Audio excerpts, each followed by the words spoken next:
Doctor Babasaheb Ambedkar గారి 134వ జయంతి మాసోత్సవాల్లో భాగంగా కుల వివక్ష వ్యతిరేక పోరాట సంఘం ఆధ్వర్యంలో రాష్ట్ర వ్యాప్తంగా సామాజిక చైతన్య సాంస్కృతిక ఉత్సవాల కార్యక్రమాన్ని నిర్వహిస్తా ఉన్నాం.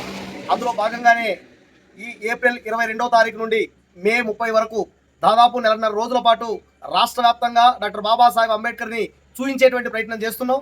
ఆ సాంస్కృతిక ఉత్సవాలు అనేటువంటి కర్నూలు జిల్లాతో ప్రారంభమవుతా ఉన్నాయి. కర్నూలు జిల్లాలో ప్రధానంగా మంత్రాలయం మండలం మాధవరం గ్రామంలో 22వ తారీఖున డాక్టర్ బాబాసాహెబ్ అంబేద్కర్ గారి జీవిత చిత్రాన్ని కళారూపం ద్వారా ఆధునిక హంగులతో చూయించేటువంటి ప్రయత్నం చేస్తా ఉన్నాం. ఇక్కడ ఉండేటువంటి అందరూ కూడా కుల మత ప్రాంతాలకు అతీతంగా అంబేద్కర్ నాటకాన్ని చూడాలని చెప్పేసి కోరుతా ఉన్నాం. ఈ నాటకం సంఘం శరణం గచ్చామి అనేటువంటి పేరుతోటి ఇప్పటికే దేశవ్యాప్తంగా వివిధ భాషల్లో ఈ నాటకాన్ని వేస్తూ వస్తున్నారు. ఈరోజు మనం చూస్తున్నాం సమాజంలో నేటికి కూడా అంతరాంతరమైనటువంటిది ఇంకా కొనసాగుతున్నటువంటి పరిస్థితి ఉంది.